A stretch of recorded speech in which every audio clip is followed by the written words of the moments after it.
Assalamualaikum warahmatullahi wabarakatuh. Kami dari kelompok 6, yaitu saya Dina Aryani, Nungkir Ahmawati, dan Kuswati.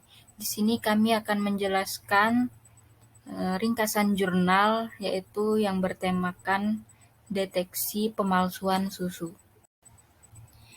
Susu adalah sumber nutrisi penting yang dibutuhkan untuk tumbuh kembang pada bayi dan anak-anak, serta untuk pemeliharaan kesehatan pada orang dewasa.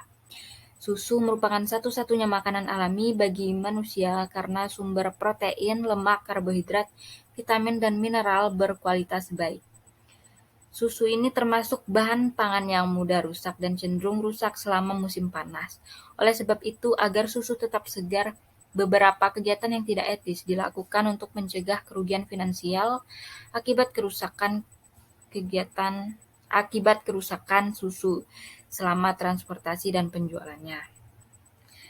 Contohnya seperti penambahan air untuk meningkatkan volume susu pengental seperti pati, tepung, susu bubuk skim.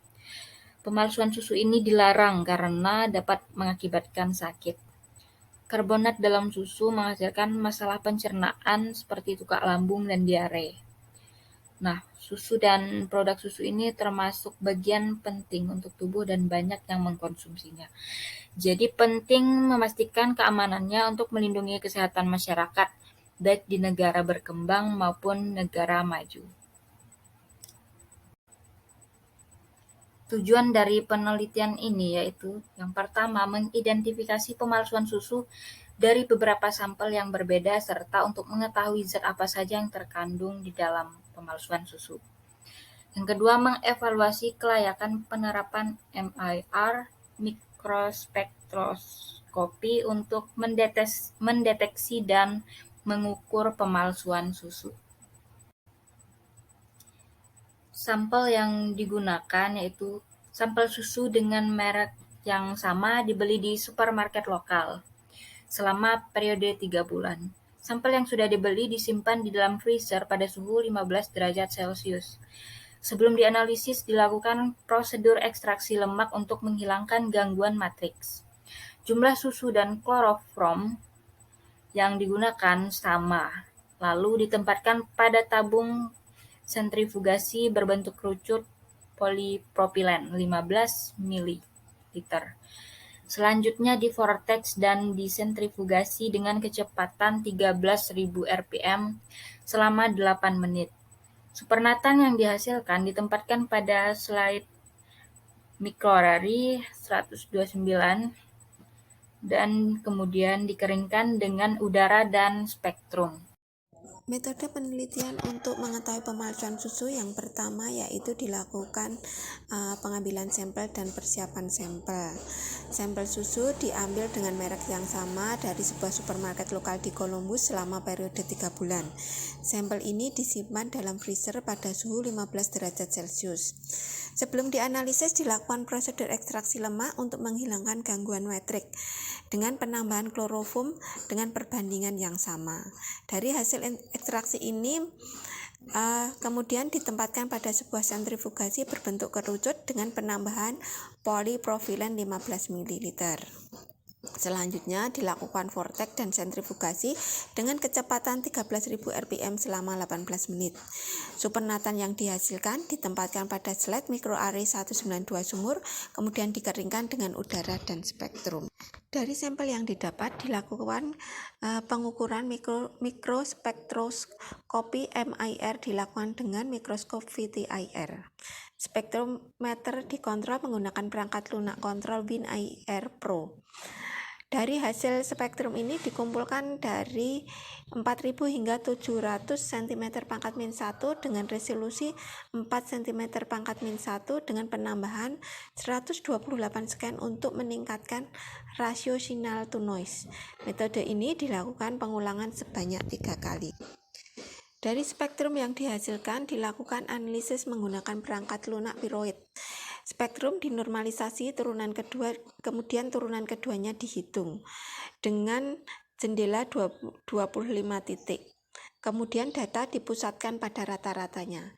Diskriminasi dan kuantifikasi sampel susu palsu dievaluasi menggunakan teknik pengenalan pola Soft Independent Modeling of Class analogi atau SIMCA dan Partially Square Regression atau PLSR. Selanjutnya masuk ke hasil dan pembahasan. Pada gambar 1 terlihat perbedaan spektral utama antara sampel susu kontrol dan sampel susu yang dipalsukan terlihat jelas pada tingkat pemalsuan yang lebih tinggi dengan W lebih dari sama dengan 30 gram per liter, susu sintesis lebih dari sama dengan 0,8 gram per liter, urea atau urin sintesis lebih dari sama dengan 12,5 gram per liter, dan hidrogen peroksida lebih dari sama dengan 0,15 gram per liter. Hal tersebut terkait dengan perubahan pita getaran protein amida 1 dan 2 pada 3500 sampai 3300 dan 1640 sampai 1500 cm. Sampel yang ditambahkan dengan W, urea, susu sintesis, dan urin sintesis menunjukkan perubahan nyata yang dikaitkan dengan efeknya pada profil spektral protein susu karena adanya proses pemalsuan. Namun pada tingkat pemalsuan yang lebih rendah dan transformasi spektral, perubahan spektral MIR mikrospektrometri hampir tidak terlihat.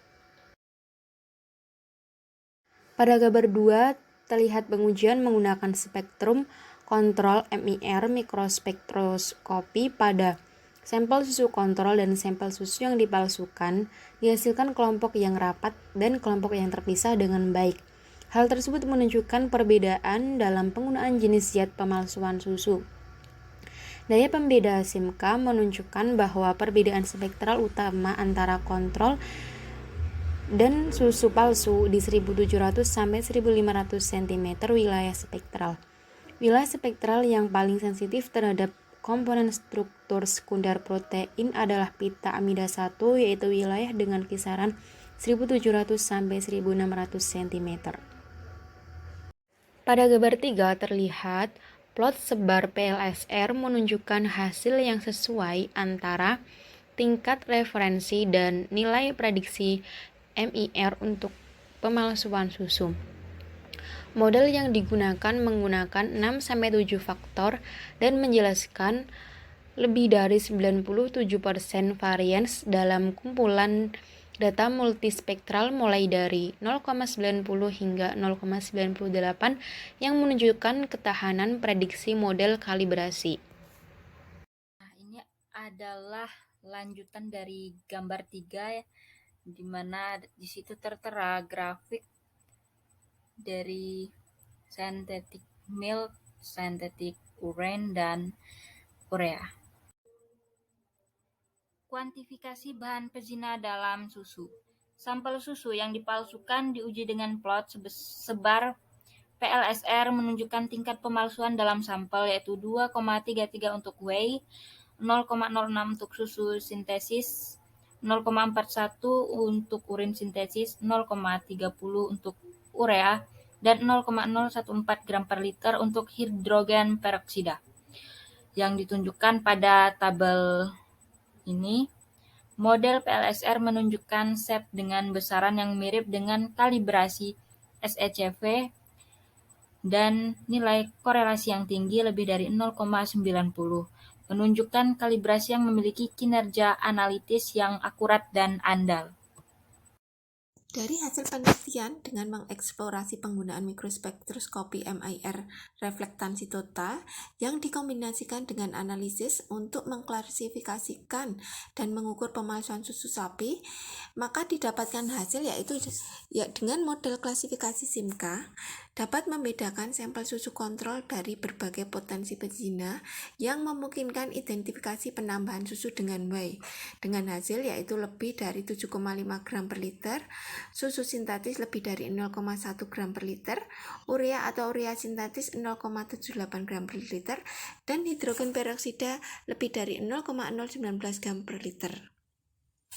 Dengan model PLSR memberikan hasil prediksi masing-masing yaitu 1,91 gram per liter untuk whey, 0,25 gram untuk urea, 0,34 untuk urin sintetis, 0,05 untuk susu sintetis, dan 0,014 gram per liter untuk hidrogen peroksida.